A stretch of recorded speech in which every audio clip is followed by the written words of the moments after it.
Assalamualaikum warahmatullahi wabarakatuh. Halo anak-anak semua, bagaimana kabar kalian? Semoga kalian dan keluarga masih tetap dalam kondisi sehat walafiat dan tak kurang satu apapun.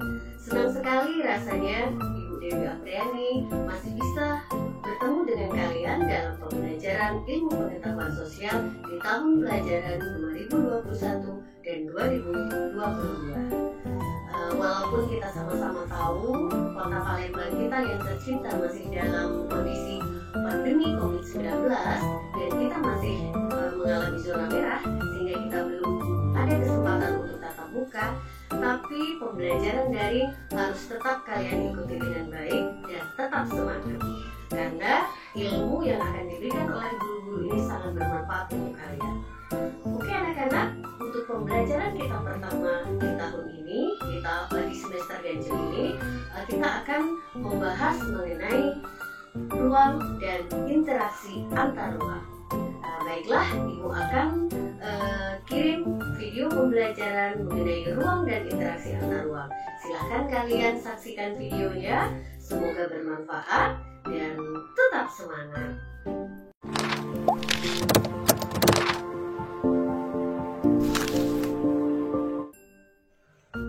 Ruang dan interaksi antar ruang. Sebelum kita masuk ke materi kita lebih lanjut, ada baiknya kita mengetahui dulu apa yang menjadi tujuan pembelajaran kita pada materi kali ini, agar apa yang kita pelajari bisa lebih fokus dan lebih terarah. Oke, tujuan pembelajaran kita hari ini yang pertama adalah kalian dapat menjelaskan pengertian ruang. Yang kedua, kalian bisa menjelaskan pengertian dari interaksi antar ruang. Yang ketiga, di sini kalian juga diharapkan dapat menjelaskan penyebab terjadinya interaksi antar ruang. Dan yang terakhir, kalian diharapkan dapat menjelaskan apa yang menjadi keuntungan dari adanya interaksi antar ruang. Oke anak-anak?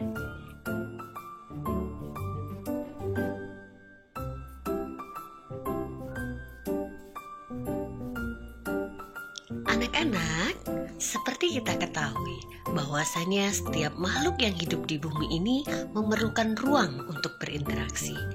Tanpa adanya ruang, maka manusia dan semua makhluk hidup tidak memiliki tempat untuk tinggal.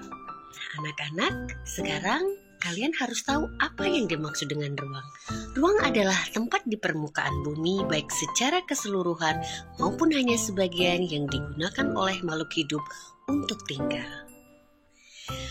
Ruang tidak hanya sebatas udara yang bersentuhan dengan permukaan bumi, tetapi ruang juga merupakan lapisan atmosfer terbawah yang mempengaruhi. Ruang juga mencakup perairan yang ada di permukaan bumi seperti laut, sungai, dan danau, dan di bawah permukaan bumi seperti air tanah sampai kedalaman tertentu.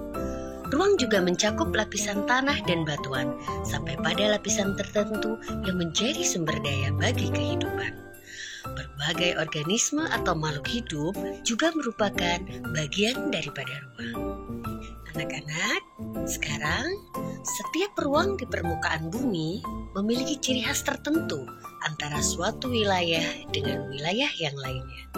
Perbedaan karakteristik ruang menyebabkan adanya interaksi antar satu ruang dengan ruang yang lain, karena setiap ruang membutuhkan ruang lainnya dalam memenuhi kebutuhan hidupnya. Nah, anak-anak, jadi bisa kita simpulkan bahwasanya yang dimaksud dengan ruang adalah tempat di permukaan bumi, baik secara keseluruhan maupun hanya sebagian yang digunakan oleh makhluk hidup untuk tinggal. Ruang tidak hanya sebatas udara yang bersentuhan dengan permukaan bumi, tetapi juga lapisan atmosfer yang terbawah yang mempengaruhi permukaan bumi.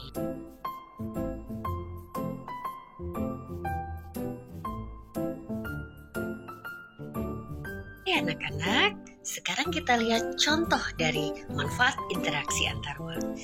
Daerah pegunungan itu biasanya menghasilkan sayuran, sedangkan daerah pesisir pantai itu biasanya menghasilkan ikan.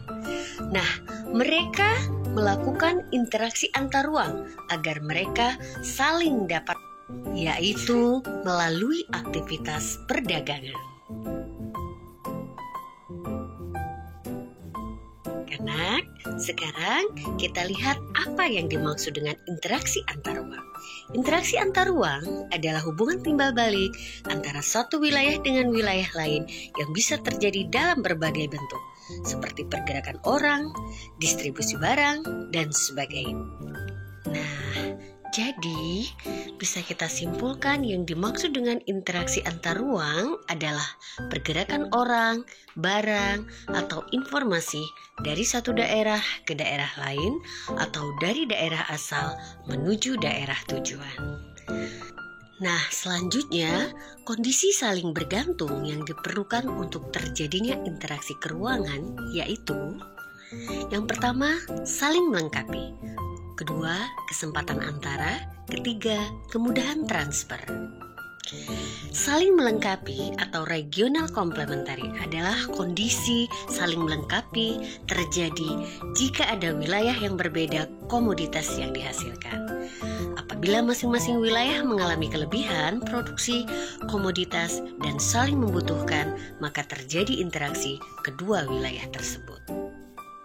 Sebagai contoh anak-anak, misal wilayah A itu penghasil sayuran, sedangkan wilayah B itu merupakan penghasil ikan. Mereka untuk saling melengkapi kebutuhan mereka melakukan aktivitas interaksi antar ruang melalui aktivitas perdagangan. Yang kedua, kesempatan antara. Kesempatan antara merupakan suatu lokasi yang menawarkan alternatif lebih baik sebagai tempat asal maupun tempat tujuan. Jika seseorang akan membeli suatu produk, maka ia akan memperhatikan faktor jarak dan biaya untuk memperoleh produk tersebut. Sebagai contoh, wilayah A membutuhkan ikan dan wilayah B itu penghasil ikan. Biasanya wilayah A membeli ikan di wilayah B. Dan sekarang muncul wilayah C yang juga menghasilkan ikan. Karena jarak antara kota A dan kota C lebih dekat dan biayanya jauh lebih murah, maka wilayah A akan beralih membeli ikan ke wilayah C. Dan interaksi antar wilayah A dan wilayah B akan melemah. Yang ketiga, kemudahan transfer atau transferability. Kemudahan transfer maksudnya adalah suatu interaksi terjadi di antara ruang satu dengan ruang lain karena didukung kemudahan dalam proses perpindahan barang serta biaya yang murah. Artinya, biaya untuk terjadinya interaksi tersebut harus lebih rendah dibandingkan dengan keuntungan yang diperoleh.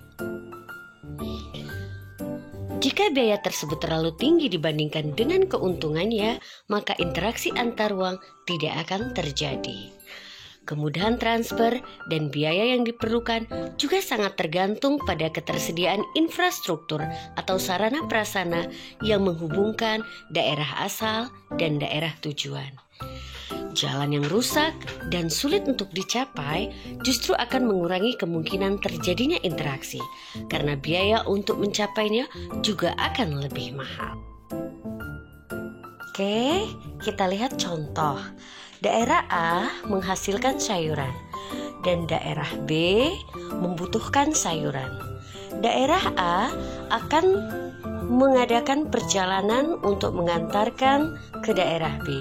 Namun, karena jalan menuju daerah B rusak, akhirnya daerah A tidak jadi melakukan perjalanan ke daerah B.